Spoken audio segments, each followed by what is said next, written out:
안녕하세요, 초코명리입니다. 제가 최근까지 목, 화, 토, 금, 수, 오행별 특징, 그리고 오행별로 부족한 기운을 끌어오는 방법 등에 대해서 영상을 올렸었는데요. 오늘은 오행으로만 사주를 판단하면 위험한 이유에 대해서 말해보려고 합니다. 제가 원래는 오행별 특징에 대한 영상을 올리기 전에 지금 찍으려고 했던 영상을 먼저 올렸어야 했던 것 같아요. 왜냐면 사실 오행만으로도 사주를 볼 수는 있거든요. 그러니까 사주에 흥미를 갖게 하고 뭐 진입장벽을 낮춘다고나 할까? 그러니까 이제 막 사주에 입문한 분들에게는 그런 재미 차원에서 오행으로만 사주를 보게 하는 것도 가능은 해요. 그런데 딱 오행으로만 사주를 통변하면요, 좀 문제가 많이 생깁니다. 이게 다 틀려요. 그러니까 깊이 있는 통변이 불가능해지고요, 개인의 성향을 완전히 잘못 판단할 가능성이 높아집니다. 왜냐하면요, 합과 충, 그리고 고립, 이런 것들 때문에 오행이 제 역할을 못할 때가 있거든요. 그리고 한 오행이 아주 과다해져서, 아니면 뭐 고립이라서 극신약해서 그 오행이 제 역할을 못할 때가 많아요. 그러니까 이런 것들을 유심히 살펴야지, 그렇지 않으면 오행으로만 사주를 살피는 거는 차라리 오행을 모르니만 못하다, 뭐 그런 경우가 생길 수 있다고 봅니다. 제가 사주를 2개 가지고 왔는데요, 이게 보면 여기 금이 4개, 토가 2개, 목이 2개다, 이렇게 보일 수도 있잖아요. 그런데 이건 그렇지가 않아요. 이거는 완벽하게 금 전왕입니다. 거의 금으로 둘러싸여진 사주거든요. 그러니까 전왕이라고 하는 게 하나의 기운으로만 이루어진 사주예요. 신금, 유금, 술토, 이 3개가 합쳐지면 신유술 합금이 되죠. 지지가 전부 다 금의 바다입니다. 금의 기운이 완전히 살벌하게 있는 사주예요. 이거는 본인이 목일간, 특히 을목일간이라고는 해도 또 을경합금으로 하려는 힘이 있기 때문에 목의 성향이 강하게 드러나지는 않습니다. 근데 이런 것들을 잘 모르는 분들, 이제 막 오행만 배운 분들이 딱 이거를 보고, 아, 목이 2개네, 토가 2개네, 금이 4개네, 뭐 이러면 안 된다는 거죠. 아직은 어린 친구의 사주예요. 그런데 이 사주를 만약 제가 어른이라고 해볼게요. 그러면 사주를 통변할 때 친구한테 그러겠죠. 야, 너는 금이 강하니까 뭐 의리가 있고 맺고 끊는 것도 확실하고 토도 있으니까 안정적인 사람이고 목이 또 2개니까 호기심도 강하고 뭐 남을 불쌍히 여길 줄도 아는 사람이야, 이렇게 말하면 되는 걸까요? 제가 아까 이 사주는 전부 다 금의 기운으로 둘러싸인 사주라고 했잖아요. 금극목, 금이 많기 때문에 이 사주에 있는 이 간목의 힘도 아주 약해요. 그래서 절대로 오행으로만 사주를 통변하면 안 되는 사주입니다. 오른쪽에 있는 사주도 볼까요? 이 사주는 또 목이 하나, 둘, 셋, 넷, 5개죠. 토는 2개가 있고 금은 1개가 있어요. 물론 그렇게 보이겠죠. 그런데 이 유금하고요, 축토가 합을 해서 이 축토 또한 금으로 바뀌어요. 그리고 여기에 있는 토오행이 지금 목으로 둘러싸여 있잖아요. 그리고 이게 또 고립이거든요. 그래서 토에 대한 성향이 또 강하지도 않습니다. 그러니까 이 사주는요, 토오행의 기운이 아주 약한 사주예요. 그런데 이걸 잘 모르면, 아, 토가 2개, 뭐 금이 1개, 목이 5개구나, 이렇게 본다는 거죠. 그러니까 제가 드리고 싶은 말씀은요, 오행만 가지고 사주를 판단하면 안 된다는 거예요. 정확도가 그렇게 높지가 않아요. 그러니까 더 예를 들어볼게요. 우리가 목은 인, 화는 예, 토는 신, 금은 수, 금은 의, 수는 지 라고 해서 이 오행에 따른 속성들을 이렇게 배속을 했잖아요. 그런데 만약에 극단적으로 지장간에도 목이 깔끔하게 없는 분이 있다고 칠게요.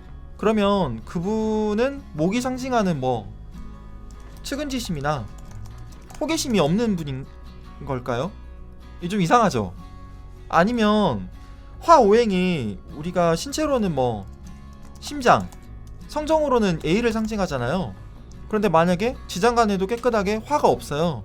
그러면 이분은 뭐 심장도 없고 A도 없는 사람이 되는 걸까요? 또 토가 없으면 뭐 신의가 약해서 비밀을 잘 안 지키는 사람이 되는 걸까요? 그러니까 절대 그렇지가 않다는 거죠. 그러면 오행에 대한 속성을 열심히 공부를 했는데 이걸로 사주를 보면 안 된다고 한다면 도대체 이걸 왜 배우는 거냐, 무슨 의미가 있냐라고 하실 수도 있잖아요. 오행은요, 그러니까 오행의 속성을 다른 십성과 결합해서 참고적으로 활용하기 위해 필요한 겁니다. 그러니까 십성이 가진 힘의 층위, 그리고 속성의 층위를 다양화하기 위한 그런 참고 지표예요.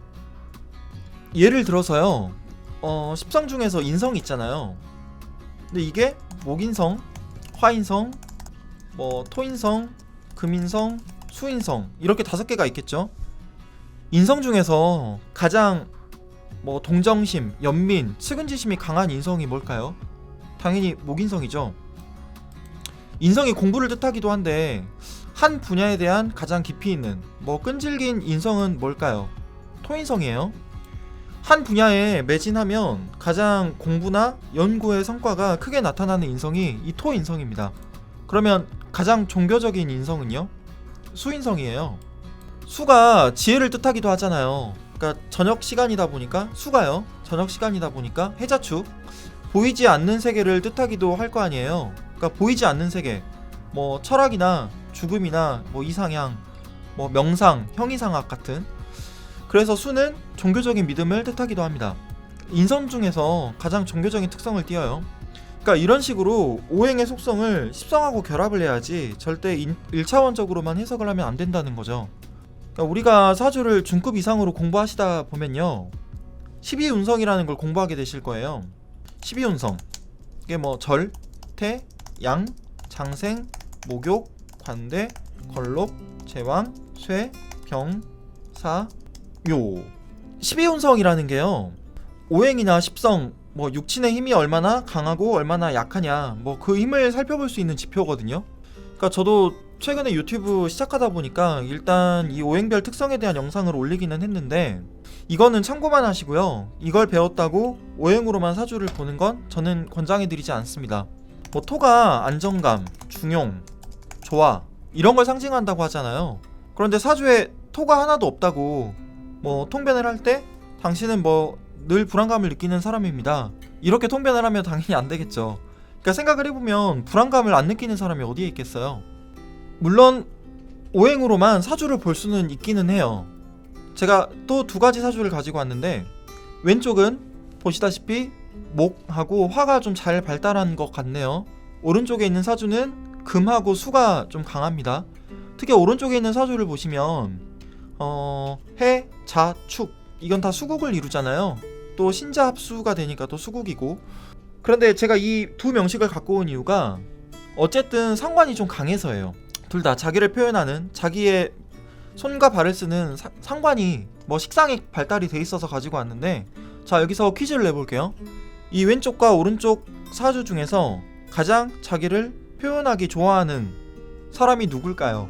그러니까 자기 감정이 얼굴에 그대로 드러나서 잘 못 숨기는 사람이 누굴까요? 이거 좀 쉽죠?